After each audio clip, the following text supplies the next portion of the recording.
J'aimerais vous inviter, vous qui êtes nés de nouveau, à vous lever. Vous tous qui êtes sauvés, je vous demande de vous lever. Waouh! Est-ce que tu peux applaudir celui qui fait partie de ta famille? Amen. La famille est grande, n'est-ce pas, hein? Maintenant, restez levés et vous allez dire après moi, j'ai l'onction divine. Ok, dis à ton voisin, soit je suis sourd, soit tu n'es pas convaincu. Alors redisons-le ensemble, j'ai l'onction divine. Amen, amen, amen. Vous pouvez reprendre place. Nous avons l'onction divine parce que nous sommes les enfants de Dieu. Amen. Et j'aimerais ce matin continuer l'épisode sur ce récit d'Élie et d'Élisée. Et nous avons vu en effet que nous sommes tous oints, nous qui sommes sauvés en Christ. Il n'y a pas question de se poser cette idée de dire est-ce que j'ai l'onction ou est-ce que je ne l'ai pas? Non, j'aimerais te rassurer ce matin. Toi qui es sauvé, toi qui as donné ta vie en Christ, tu as l'onction divine sur ta vie. Tu n'as pas besoin de la chercher. Elle est en toi parce que le Saint-Esprit a pris demeure dans ton cœur dès le jour où tu as accepté Christ. Christ est en toi. Et nous avons vu que Christ est le oint par excellence. Il est le oint par nature. Et cette nature, cette onction, elle est en toi. Elle est en toi. Et parce qu'elle est en toi, tu as l'onction de fait. Amen. Amen. Et précédemment, nous avons vu que Élisée était oint dès le jour où son maître Élie avait posé sur lui son manteau. Mais le fait d'être oint n'avait pas fait pour lui, véritablement, le prophète avec tout ce qu'il devait être en étant prophète. Certes, il avait le titre, mais il n'exerçait pas encore la fonction. Il était tout au plus observateur, spectateur de ce que faisait son maître Élie. Et Élisée voulait absolument faire les choses que son maître faisait. Il voulait faire même de plus grandes choses que son maître.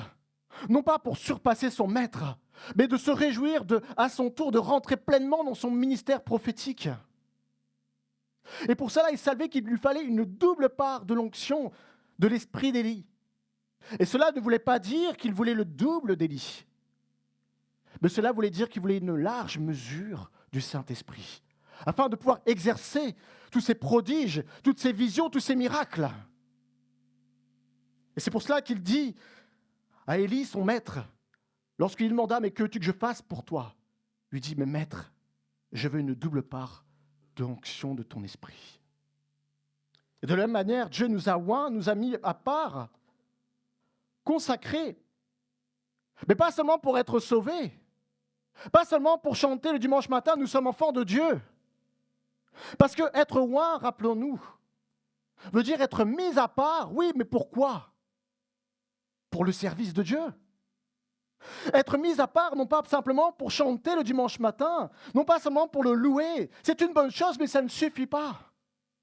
Non, il nous a mis à part, il nous a enduits de son esprit afin de le servir, afin d'être actif dans son œuvre.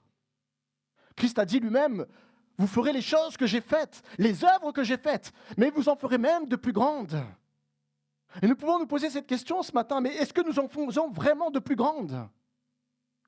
Parce que si ce n'est pas le cas, alors ça veut dire que nous ne sommes pas encore pleinement rentrés dans son service. Oui, nous avons l'onction, mais nous ne sommes pas encore rentrés dans son service. Nous n'exerçons pas encore sa fonction. Et Pierre dira même que nous sommes rendus, non pas des spectateurs, non pas juste des témoins, mais il nous a dit que nous sommes rendus participants de la nature divine.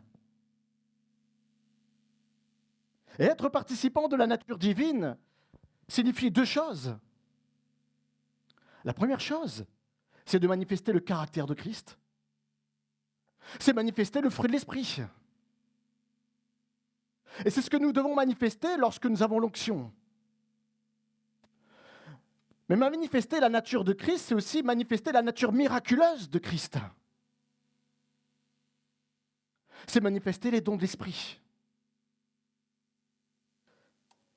Et pour ce faire, il ne suffit pas d'être oint ou marqué du sceau du Saint-Esprit, mais il nous faut être revêtu de la puissance du Saint-Esprit. Et c'est ce que Jésus dira aux disciples avant même qu'ils commencent leur fonction. Il dit, j'enverrai sur vous ce que mon Père a promis. Mais vous, restez dans la ville jusqu'à ce que vous soyez revêtus de la puissance d'en haut. Luc chapitre 24, verset 48. Et peut-être prenez-vous conscience ce matin, mais suis-je réellement revêtu de la puissance du Saint-Esprit ?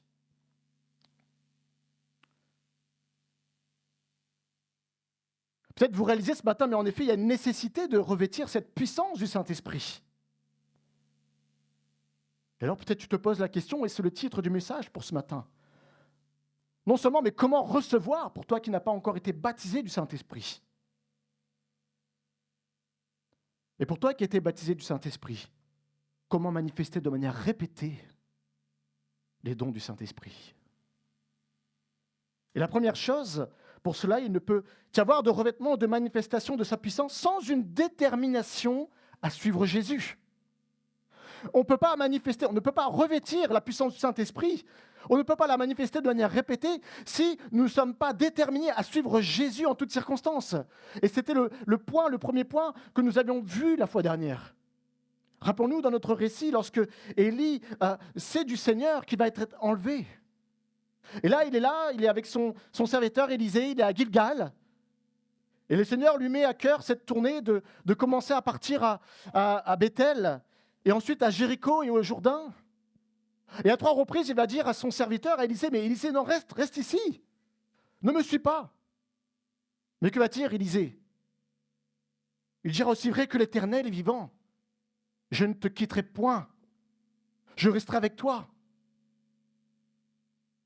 Et Élisée manifestait par cette réponse vraiment sa fidélité. Il manifestait son attachement, il manifestait son amour. Il ne voulait pas quitter son maître. Il savait qu'il allait partir.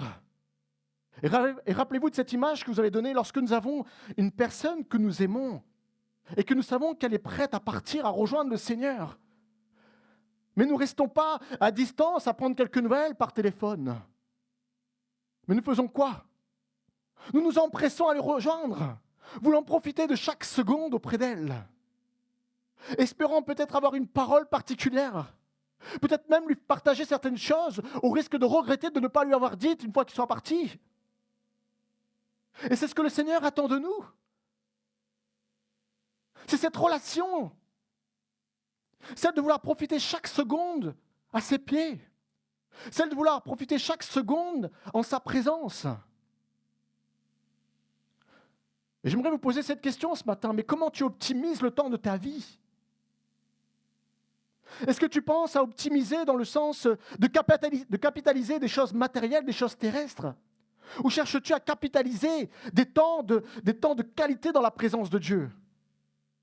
Parce que si ce n'est pas le cas, alors cela peut entraver le fait de revêtir la puissance du Saint-Esprit. Tu peux le réclamer tous les jours, mais si déjà, premièrement, tu n'es pas déterminé à le suivre, tu n'es pas déterminé à être auprès de lui dans sa présence, tu peux le demander, mais ça sera en vain.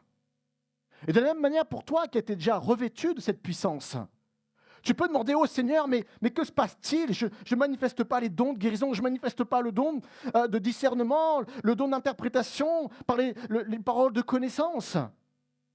Mais le Seigneur te demande ce matin, mais combien de temps passes-tu dans ma présence ? Est-ce que réellement tu me suis ? Est-ce que réellement tu me cherches ?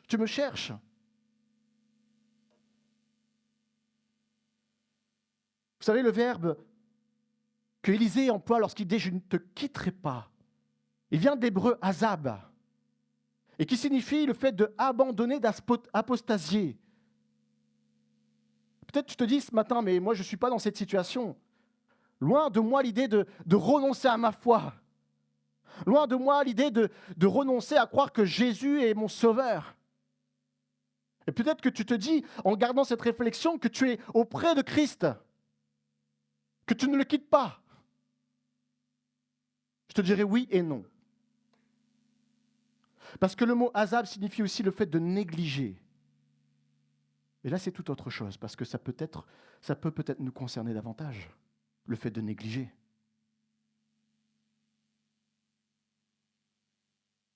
Vous savez, le Saint-Esprit vit en nous. Et j'aimerais te poser cette question ce matin. Est-ce que tu négligerais pas la personne du Saint-Esprit? Parce que le Saint-Esprit n'est pas une simple expérience. Mais le Saint-Esprit est bien une personne qui vit en toi. Et la Bible nous dit, dans 2 Corinthiens, chapitre 13, verset 14, et je vais vous prendre la version Darby, Paul dit aux Corinthiens que la grâce du Seigneur Jésus-Christ, l'amour de Dieu et la communion du Saint-Esprit, je répète, la communion du Saint-Esprit, soit avec vous tous. Et par union, communion, il faut entendre le nom union. Et dans le mot union, il y a unité. Et si vous vous amusez à prendre la définition du mot unité, il y a cette idée d'harmonie. Il y a cette idée d'être l'état de ce qui est un, comme mari et femme sont un. Et rappelons-nous que nous sommes non pas une personne qui vit en concubinage avec Christ, mais nous sommes appelés à être l'épouse de Christ. Et j'aimerais te poser cette question ce matin. Est-ce que tu vis en concubinage avec le Saint-Esprit? Ou est-ce que tu vis telle l'épouse de Christ avec le Saint-Esprit? Parce que la relation est différente. Dans un foyer, il peut y avoir une femme et un mari qui sont mariés, mais pour autant, ils vivent en concubinage. Chacun fait ce qu'il veut. Ils sont sous le même-toit, ils se respectent, mais chacun fait sa vie.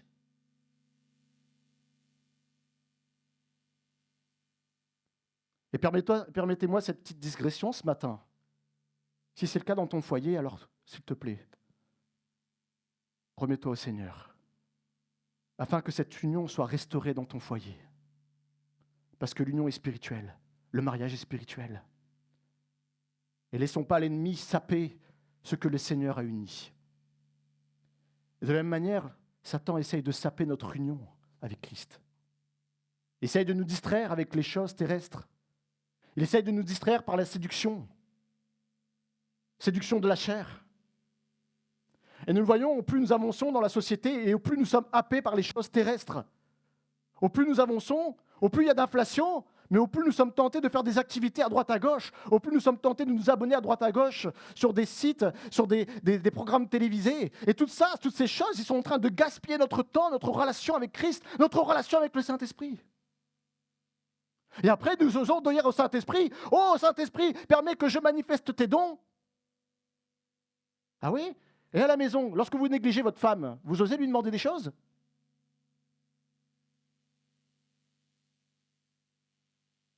As-tu pensé que le Saint-Esprit était ton partenaire, était ton associé? Oh, c'est bien de dire que c'est le Paraclète, c'est ton consolateur. Oui, c'est vrai. Mais il ne demande pas seulement à être cherché lorsque tu es dans la tristesse, lorsque tu as besoin d'être relevé. Mais le Saint-Esprit attend de toi que tu fasses de lui ton partenaire par excellence.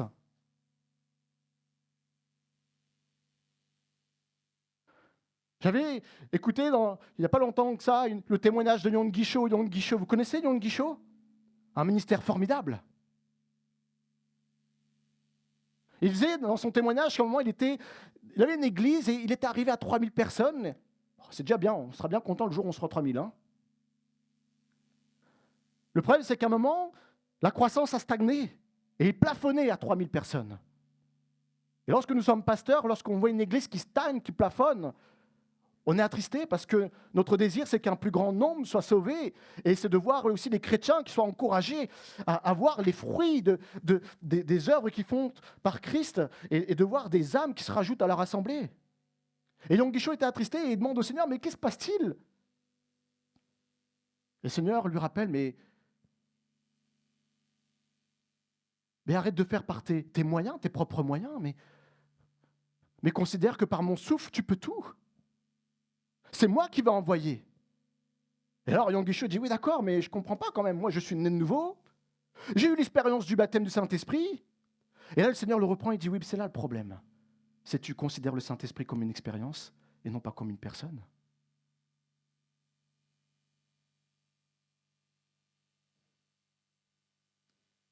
Et dès le jour où il a commencé à prendre conscience qu'il lui fallait avoir cette relation avec le Saint-Esprit, alors la croissance a repris. Et ils sont passés à plusieurs millions. Amen. N'est-ce pas notre désir ce matin de vivre ces œuvres, même de plus grandes? Vous savez, on peut donner toute notre énergie par nos propres moyens, mais si nous ne sommes pas remplis du Saint-Esprit et revêtus de sa puissance, alors ce zèle finira par s'épuiser. Mais si nous mettons notre zèle à chercher une relation d'intimité avec notre Saint-Esprit, avec le Saint-Esprit, alors le Saint-Esprit prendra plaisir à manifester au travers de nous ses dons.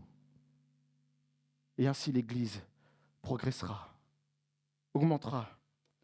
Vous savez, le fait de ne pas négliger, c'est de prendre soin de quelqu'un. Le fait de négliger, c'est de tenir compte de quelqu'un, c'est de l'écouter, c'est de l'obéir. Le fait de ne pas négliger, c'est de ne pas omettre de faire les choses qu'elle nous demande, c'est-à-dire s'appliquer à faire. Et le fait de ne pas négliger, c'est de traiter avec attention, c'est-à-dire s'occuper d'eux, se soucier d'eux, la personne.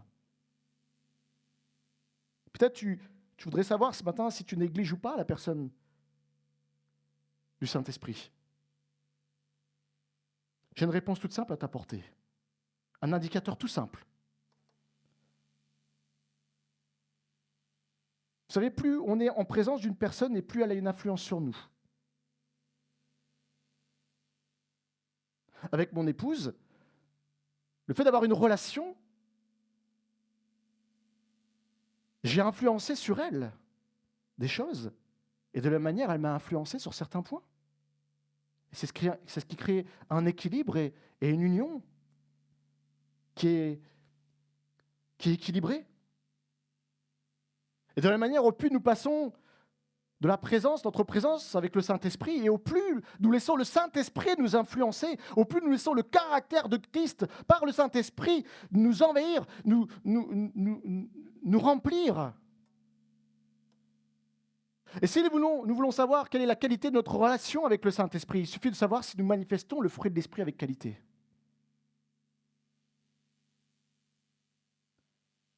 Et nous pouvons se poser cette question ce matin. Est-ce que nous manifestons l'amour? Est-ce que nous manifestons la joie? Est-ce que nous manifestons la paix? Est-ce que nous manifestons la bonté, la bénignité, la fidélité, la tempérance, la douceur? Parce que là sont les indicateurs d'une relation réelle, de qualité avec le Saint-Esprit. Manifestons-nous ces choses? Je vous laisse vous interroger personnellement. Deuxième point, pour recevoir ou manifester la puissance du Saint-Esprit, il nous faut le demander. Il nous faut le demander. Élie n'a pas attendu que l'onction tombe sur Élisée. Mais Élie a pris soin de demander à son serviteur, « Que veux-tu que je fasse pour toi ?» Élisée lui dit, « Mais je veux. » Il lui fait cette demande, « Je veux une double part de l'onction de ton esprit. » Vous savez, il y a des choses que Dieu nous donne sans qu'on lui demande. Mais il y a des choses que Dieu attend qu'on lui demande. Et Paul dit aux Corinthiens qu'il nous faut aspirer aux dons les meilleurs. Il nous faut aspirer aux dons les meilleurs. Et le verbe aspirer veut dire, il vient du grec zélo, qui veut dire le fait d'être zélé, le fait de bouillir d'envie. Et lorsque nous bouillonnons d'envie, alors nous sommes poussés à demander les choses. Lorsqu'un enfant bouillonne d'envie d'avoir quelque chose, vous n'avez pas besoin de lui demander ce qu'il veut, hein, parce qu'il va vous le demander. Et de la même manière, si nous bouillonnons d'envie à recevoir ces dons ou à manifester ces dons, nous serons contraints au bout d'un moment à demander au Seigneur, « Mais Seigneur, permets-moi ce revêtement. » Ou « Seigneur, permets-moi que je manifeste encore tes dons. » C'est un zèle et une envie bouillonnante qui nous puisse à demander. Et Jésus attend de nous que nous lui demandions avec zèle, croyant que le baptême du Saint-Esprit est indispensable pour accomplir ses œuvres. Et aussi, Élisée a su attendre avec la persévérance de la foi, en restant auprès du maître, de peur qu'il s'en aille sans lui laisser le manteau. Et cela nous rappelle aussi le moment où les disciples attendaient dans la prière dans la chambre haute. Ils attendaient jusqu'à recevoir la puissance du Saint-Esprit. Et de la même manière, Jésus attend de nous que nous lui demandions avec persévérance dans la prière. Tu n'as pas ce revêtement ce matin. Est-ce que tu lui demandes dans la prière? Vous savez, souvent on fait des appels pour le baptême du Saint-Esprit. On fait aussi des appels pour que des frères et des sœurs puissent retrouver cette foi pour manifester ces dons.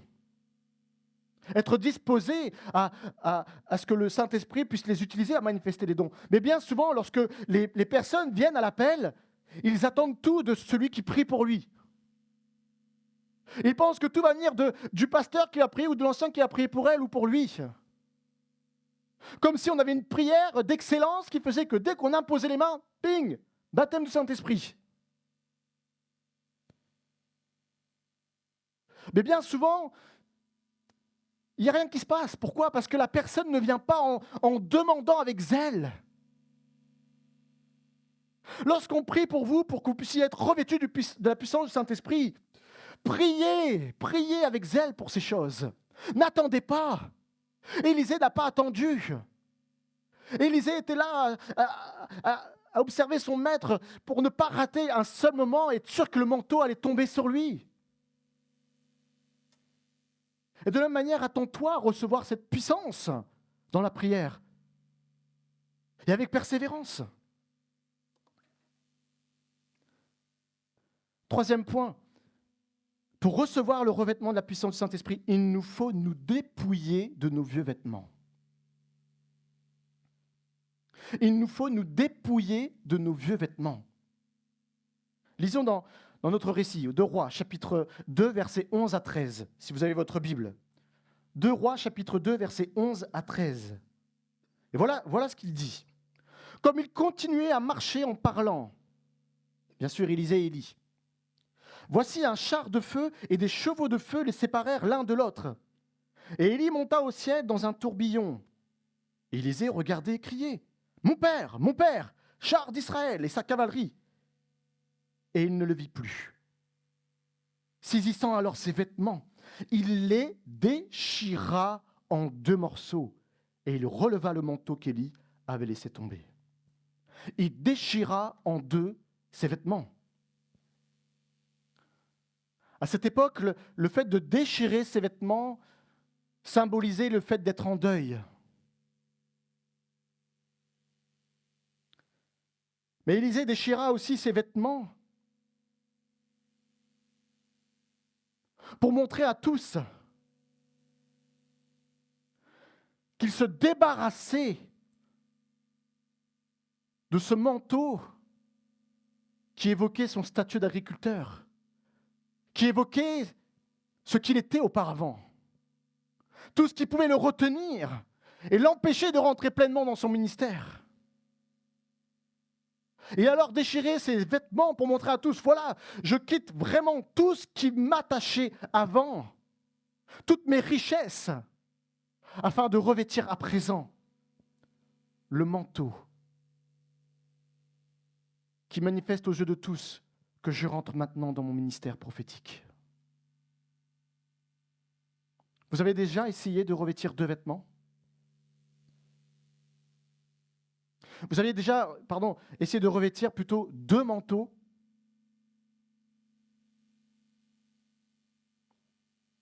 Même toi qui es frileux ou frileuse, t'as déjà essayé? Une fois j'ai essayé, ça a craqué. Au final, j'ai eu plus froid.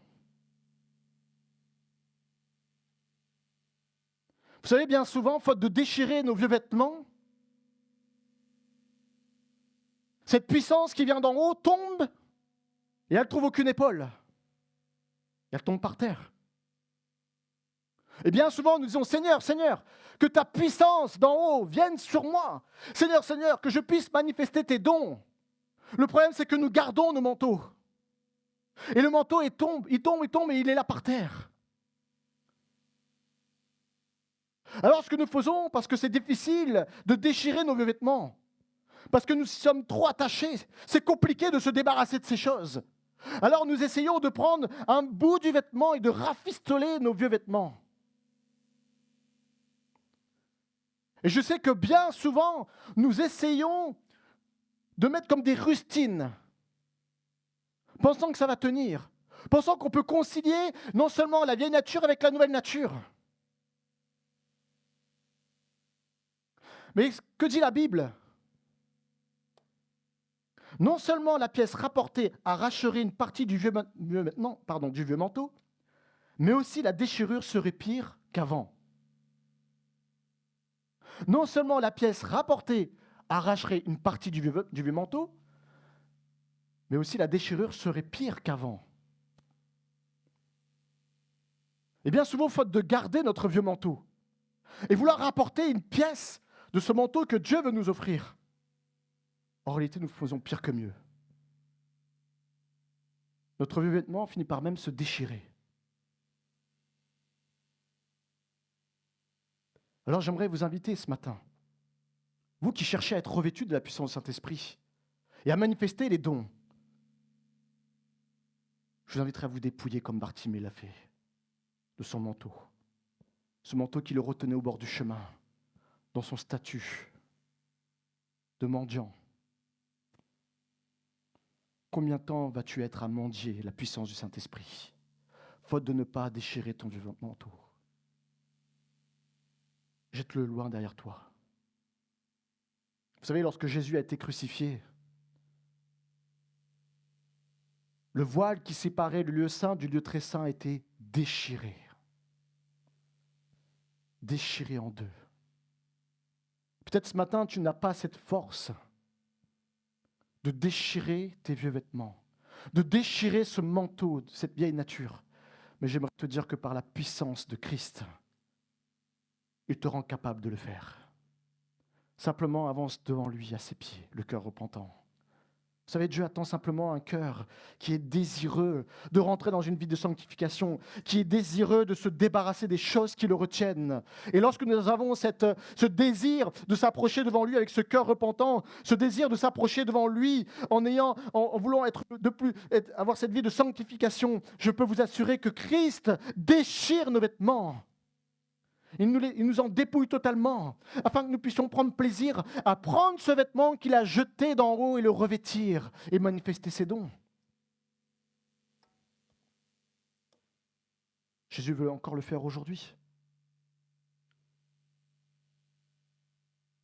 Jésus est prêt à déchirer ton vieux manteau, parce qu'il veut te faire rentrer dans ses œuvres, et que tu puisses en vivre même de plus grandes. J'aimerais terminer avec ce dernier point.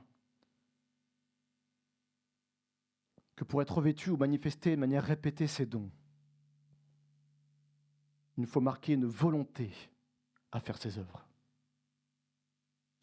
Si nous reprenons dans 2 Rois, chapitre 2, verset 13, à la suite de ce que nous avons lu précédemment, il dit « Les fils des prophètes qui étaient à Jéricho vis-à-vis, l'ayant vu, dirent « L'esprit d'Élie repose sur Élisée ». Et ils allèrent à sa rencontre et se prosternèrent contre terre devant lui. Mais avant cela, lorsque Élie avait ramassé le manteau, il est dit qu'il retourna et s'arrêta au bord du Jourdain. Il prit le manteau qu'Élie avait laissé tomber et il en frappa les eaux et dit « Où est l'Éternel, le Dieu d'Élie ?» Et lui aussi, il frappa les eaux qui se partagèrent ça et là, et Élisée passa.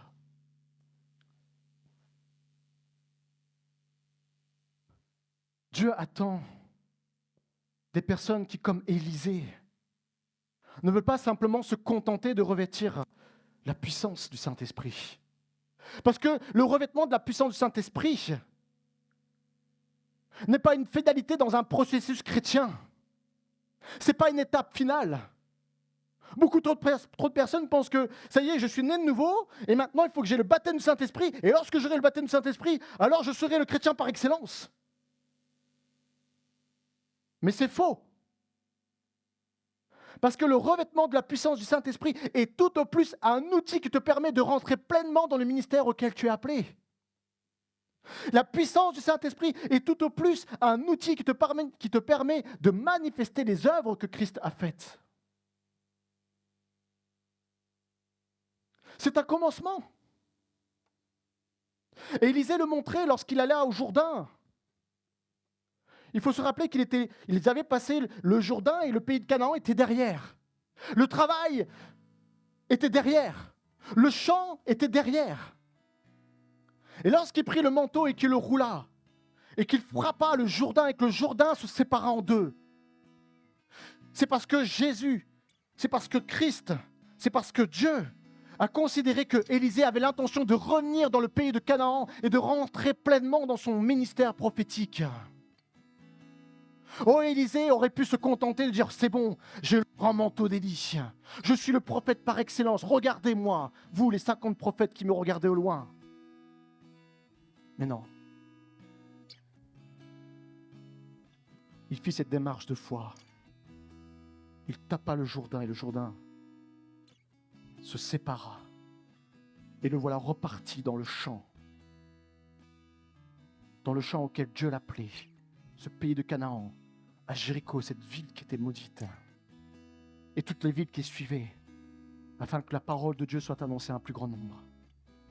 Et ce matin, le Seigneur cherche des personnes, des fils et des filles en Christ, qui veulent rentrer pleinement dans le ministère, qui veulent accomplir les œuvres, qui veulent en accomplir même de plus grandes, qui veulent manifester des dons. Non pas s'arrêter au pied du Jourdain, considérant que c'est bon, ils ont tout reçu. Mais cherchent des fils et des filles qui sont prêts à traverser miraculeusement le Jourdain, croyant qu'ils ont la victoire sur la mort. Et ainsi, aller dans le champ pour faire la moisson. Es-tu de ces personnes-là? Es-tu de cela ce matin? Parce que si c'est le cas, je veux t'assurer que le Saint-Esprit va t'équiper. Le Saint-Esprit va t'utiliser. Peut-être ce matin, tu te dis oui, mais ça fait longtemps que je demande. Non seulement ça fait longtemps que je demande le revêtement, mais rien ne se passe. Peut-être toi aussi qui as déjà été baptisé du Saint-Esprit, tu te dis mais ça fait tellement longtemps que je n'ai pas manifesté ces dons. J'aimerais te rappeler cette promesse. Jésus a dit, j'enverrai sur vous ce que mon Père a promis. C'est une promesse et tu dois avoir cette certitude que tu le recevras si tu lui demandes par la prière, croyant déjà que tu l'as reçu. Et il dira aussi, tout ce que vous demanderez en priant, croyez que vous l'avez reçu et vous le verrez s'accomplir. Crois que tu vas le voir s'accomplir. Et toi qui es baptisé du Saint-Esprit, crois que tu vas voir ces choses s'accomplir dans ta vie. Crois que le Saint-Esprit va t'utiliser pour accomplir ses dons. Et enfin, il nous a assuré de cette merveilleuse déclaration dans Luc chapitre 11, verset 13. Si donc, tout mauvais que vous êtes, vous savez néanmoins donner à vos enfants ce qui est bon pour eux, alors à plus forte raison, votre Père céleste donnera-t-il les dons de l'Esprit Saint à ceux qui le lui demandent. Amen. Amen. On peut se lever. Alléluia.